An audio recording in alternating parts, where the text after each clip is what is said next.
Now we are going to see about the demonstration of amplitude modulation and demodulation trainer kit. So this is the amplitude modulation and demodulation trainer kit. So this is the port which we are going to give the message signal. So this is the port of carrier signal, and this is the output of the modulator, and this is the output of demodulated wave. So look upon here. So this is the DSO which we have. So up to the limitation of 25 megahertz. So from this port 1, so we are going to get the output. So this is the message signal which we are going to check whether the message signal output is there. So this is the input.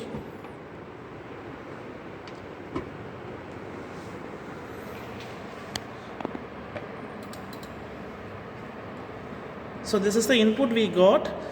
So this is the message signal. So we want to measure the message signal. So this is the measure option which we have. So here there is an option called VPP, and here this is the period and this is the frequency which we have. So we can write the message signal frequency over here. So for the message signal we have the we have 4 volts. The time period is 271 millisecond, and frequency is 3.68 kilohertz. So next we are going to measure the carrier signal. So this is the carrier signal input. So here we will change the carrier signal.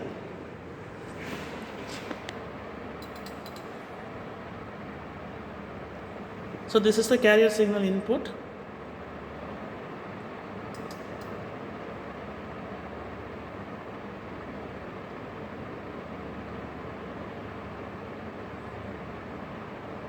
So this is the carrier signal input. So we are going to measure the same thing.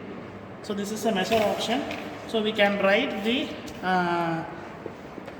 thing. So here the VPP is 14.96 volt, and the channel period is 16.32 millisecond, and your frequency is 61.27 kilohertz. So we want to find the modulator signal and demodulator signal output.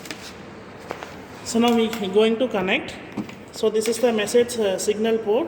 So from this message signal port we are going to connect to this. So this is the modulating signal input. So we are going to give the message signal to here. So this also we are going to give it to here. So on the carrier signal we have, this is the carrier signal input. So from the carrier signal port, so we are going to give the carrier signal input. So this is simple, only 2 steps. So from the message signal we are going to give to modulating signal. From the carrier signal we are going to give the carrier signal. So from the DSO port we are going to get the output. So here this is the output which we getting. So this is the modulator output. So now we can look upon the here.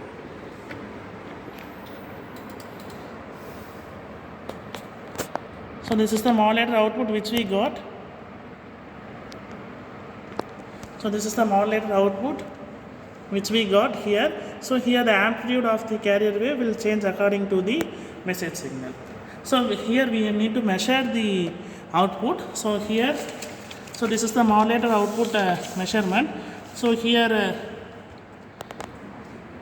we can put the voltage is 6.08 volt, and the period is 16.20 millisecond, and frequency is 61.73 kilohertz. So this carrier signal is changed according to the message signal, and we need to measure the demodulator signal also.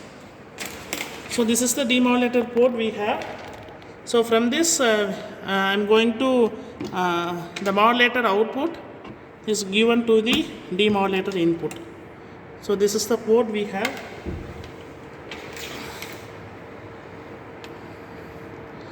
The modulator output is given to the demodulator input.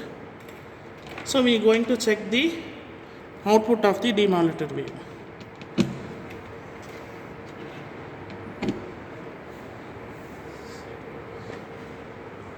Start running.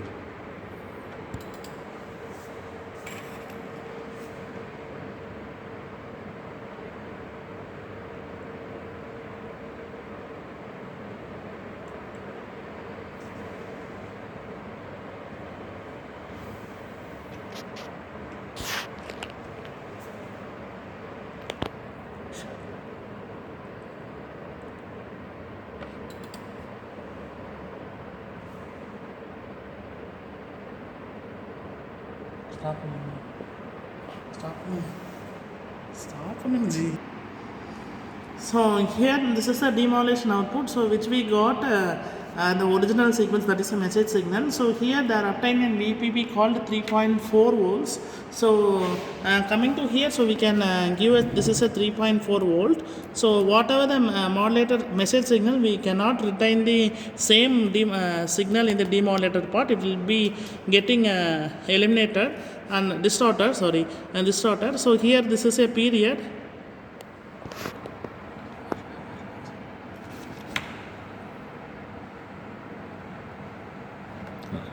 So here there is a period in which we are getting the 268 new second, and this is about 3.71 kilohertz, so which we cannot obtain same as of the message signal. So this is the amplitude modulation experiment. Right.